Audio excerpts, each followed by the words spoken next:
Pat yourselves on the back, boys, because we knew that this is going to happen. Fans absolutely hate Dragon Age Veilguard, and this was obvious for anyone with more than 2 brain cells. Gee, I wondered, what is this? The moving away from a gritty story-based narrative to a Fortnite style of artwork? Is it the fact that every character in this game now is gay and that is their whole damn personality? I don't know. Maybe both. Probably a lot more, honestly. Here's a game that I'm actually excited for, Dragon Ball Sparking Zero. Features over 180 characters. It kind of looks like this game wants to please fans. That's probably at least 5 different playable maps, boys. Let's go. And give them something great, which is awesome. However, one game that I'm not looking forward to is Dragon Age Veilguard. This game looks awful. And it looks awful, it looks stupid, it looks dumb, it looks not thought out through. And they are very blatantly betraying their old audiences, their old-time fans, for a new swell of fans that don't exist and will never exist. It looks like fans of this game series are not happy. So I've been looking into this game a little bit over the past couple of weeks, checking in on it, and every video that gets put up for this game on like an IGN or something, they all get ratioed into the ground. Here's good. Also disgusting. An example of that. This new one, this came out 4 days ago. This is IGN's exclusive first hands-on preview to a game they'll probably give a 7 to. IGN is probably going to give a 9 or a 10 to this bad boy because every character is gay or bisexual or something like that.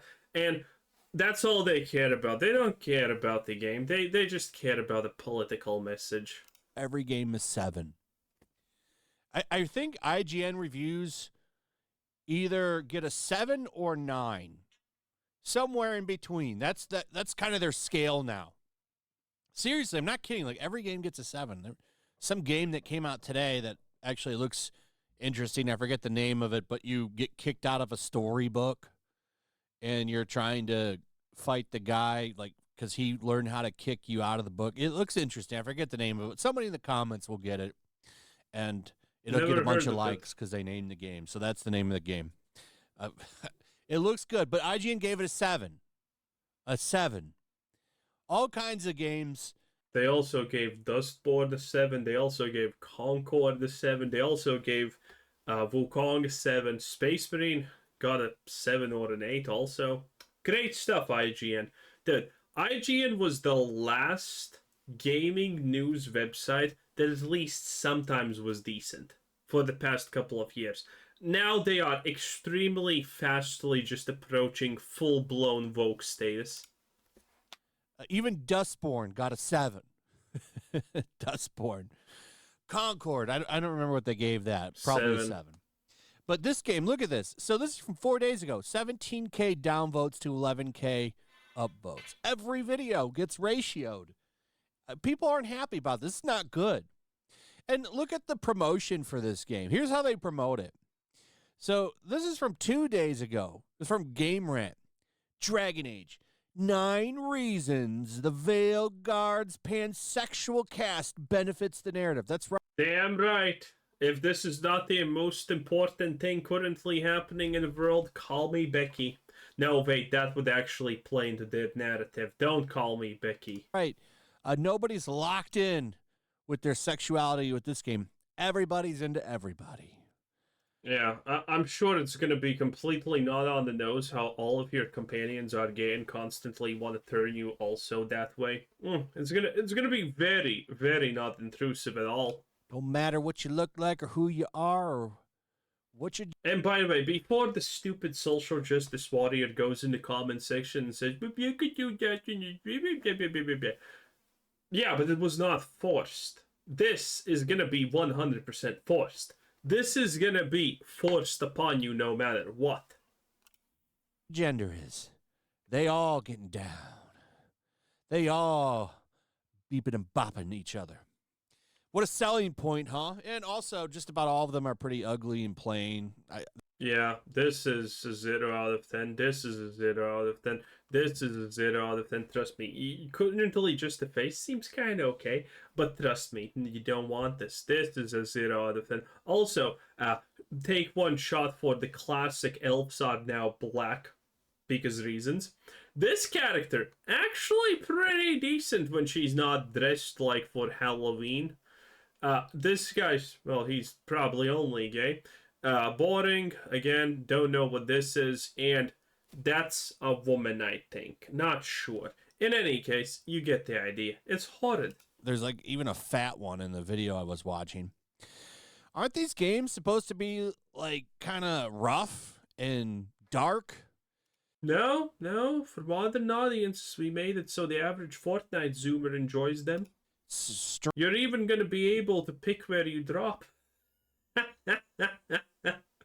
That's a joke, but I wouldn't be too surprised. Strange decision to go this route with this game.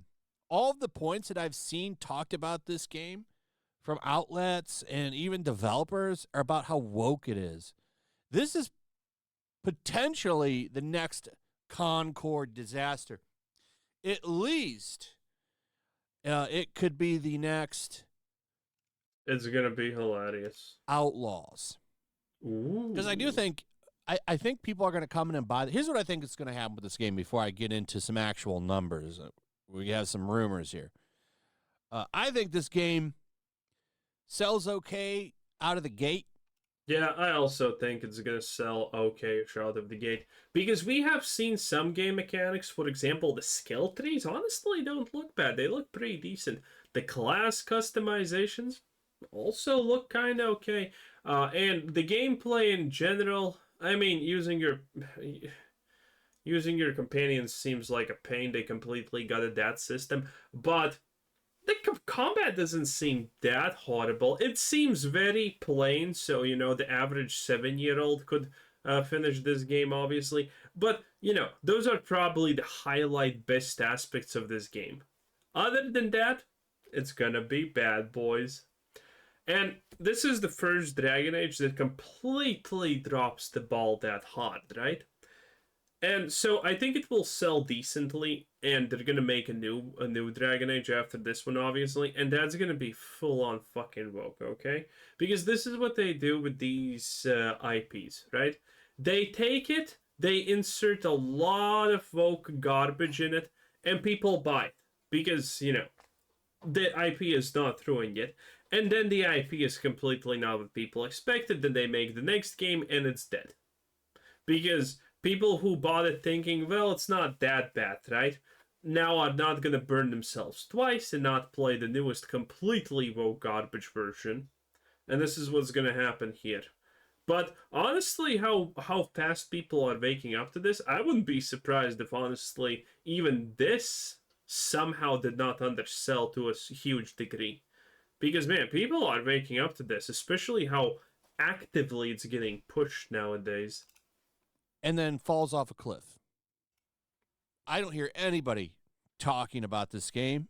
And if they are, the only people that are talking about this are people like, well, Maddie, Juice, and, you know, the typical paid shills. They're making fun of it. So here are some rumors on sales from two different sources, and John of Trent I mean, I think they tried. I think grabbed some of the pre-order numbers off of Steam and PlayStation. Rumor: Dragon Age of the Veilguard retail pre-order sales are piss poor. Are you shocked by that? Nope. I am not. Keep in mind this is only based on physical numbers, though we do have some digital numbers here, but retail pre-order, that's based on physical. However, keep in mind, these things do kind of track somewhat the same, and you'll see that in a second. So, the first... There is a ratio, by the way, to this. Typically, it's like 10-20 maximum % physical is, you know, 10... The physical pre-orders represent 10 to an absolute maximum of 20% of the pre-orders that exist. That's how it kind of works. rumor comes from Dr. Disaster. I recently found this guy. I like his channel, actually. I would say check out Dr. Disaster. But he says, I have an acquaintance in the retail world, someone who runs 9 stores that sells video games. And I'm hearing that these ratios that we're seeing in damn near every video released for Dragon Age Veilguard, these ratios are correlating with piss-poor pre-sales data. People are not connecting with the Veilguard because Dragon Age games are supposed to be dark and gritty. Yeah, even the darkest locations that they try to show off currently in all of the previews are still like Fortnite levels of color and, all of that stuff. It's just really bad. It looks cartoonish at best, and again, that's just the graphics. I think the thing that's gonna piss people off the most is gonna be 100% the absolute disaster of a story that Dragon Age Veilguard is gonna deliver. And this looks completely soft. I think that's a fair point. I haven't played. I think I played one Dragon Age game. It's not really for me, but I do think there's an audience for this game. Obviously, there's an audience for this game because it keeps getting sequels. I don't understand why you would take this in this direction that obviously is just not connecting with your core fans. Those are the people you really, especially when you have a long-running series, you really want to keep those built-in fans happy. Those are sales you can count on, and it looks like you're not going to get. Yeah, they completely forsake the old fans, and they want to get a new fan base of young, modern audiences that are never going to support this product, never going to care about this product, and you're going to burn down the whole goddamn franchise with your stupidity. Get them. Here's another one. This one's from Stuttering Craig, who was absolutely right about Outlaws and probably going to be right about Assassin's Creed Shadows. So here's what he had to say. Stuttering Craig, who owns and hosts the Side Scrollers podcast channel, informed that Park Place that his retail source, who previously indicated that pre-order sales for both Star Wars Outlaws and Assassin's Creed Shadows pre-orders for Dragon Age Veilguard are not Astrobot numbers. As of this morning, the deluxe game edition of the game was 14th on the PlayStation Store for pre-orders, while the base game was 20th. So that's not good. That's really down there. Look at Dragon Ball Sparking high up there. Oh, man. I hate seeing all these Ultimate Editions, though, at the top. This game's going to sell like crazy. I bet Sparking Zero is going to be a huge hit. Everything Dragon Ball is great. Look at this, by the way. Look at this. Assassin's Creed Shadows is below New World Ethereum. Dragon Age Railgun, same thing. This is just the worst thing ever, because you need to understand how much this represents everything. You need to understand, first of all, these games are actually cheaper than, well, actually, Assassin's Creed Shadows is right there amongst New World Ethereum. But you need to understand, New World Ethereum is literally nothing. No one wants it. No one expects it. No one's gonna buy it. This is how bad Ubisoft is doing. And this is how bad Veilguard is gonna do. Hype for that game. Most of the shit on here, though, I don't give a shit about at all. What's on here? Black Ops 6, pass. I don't play a lot of sports games other than college football, so pass on FC. Pass on this also, yeah, true. And NHL. I don't Passing play on any shooters Dead at the Rising moment. Digital Remaster because that game is censored bullshit. I'm not playing Mortal Kombat 1. It's woke as hell. Undisputed, probably not. Silent Hill 2 Deluxe. I don't know, man. There's some weird changes with that game. Probably going to pass on that unless I hear really good things from people. But that went from a day one buy to wait and see. Sonic. Is Silent Hill 2 Deluxe the one where they introduced the fat friend who's gonna cock block you because of reasons? Shadow Generations. I really like the original Sonic Generations. If that stands out and has a lot to offer new as far as like new stuff, I might pick that up at a discount because I've already played the original, which is a fantastic game. I would say if you've never played Sonic Generations, definitely check that out. It's one of the better Sonic games, modern Sonic games anyway. Hmm. And then Epic Mickey Rebrushed, I played that game a long time ago. The hell is that? If it's just, I don't know. We'll see. I don't really feel the need to ever play that game again, but that's all. That game I actually did like, that old one. If you've never played that one, that's maybe a recommend. But yeah. So Veilguard, 14 and 20. Then we also have wish lists. As far as most wish listed games, it's Wow, Throne and Liberty is even making better. Yeah, Throne and Liberty is gonna be pay to win. Okay? And it's still higher than this. But you need to understand, Dragon Age is a big thing. Okay? It shouldn't be this bad. number 42. Avowed. Look at this. Avowed is at the very, very bottom right here. And, you know, not by a lot, honestly. It has 59,000 wish listed numbers. So, I mean, how is that gonna translate to actual sales? Now we'll actually get to see how many people buy and play that on Steam, so that'll be interesting to see when that happens. But I think those It's gonna be a disaster. There's no way. Dragon Age just looks so bad. pre-order numbers, I mean, look, comparing what they're saying to where it's at on the Steam wish list and where it is on PlayStation pre-orders.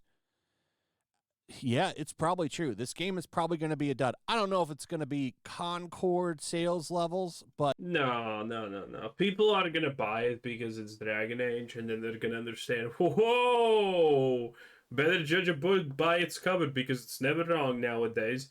That we used to say don't judge a book by its cover because obvious reasons. Oh, but now it's pretty much, yeah, always judge a book by its cover. No exceptions. You're gonna be right 99 out of 100 times, baby. Anyway, that was Yellow Flash 2, 10 out of 10. Bye.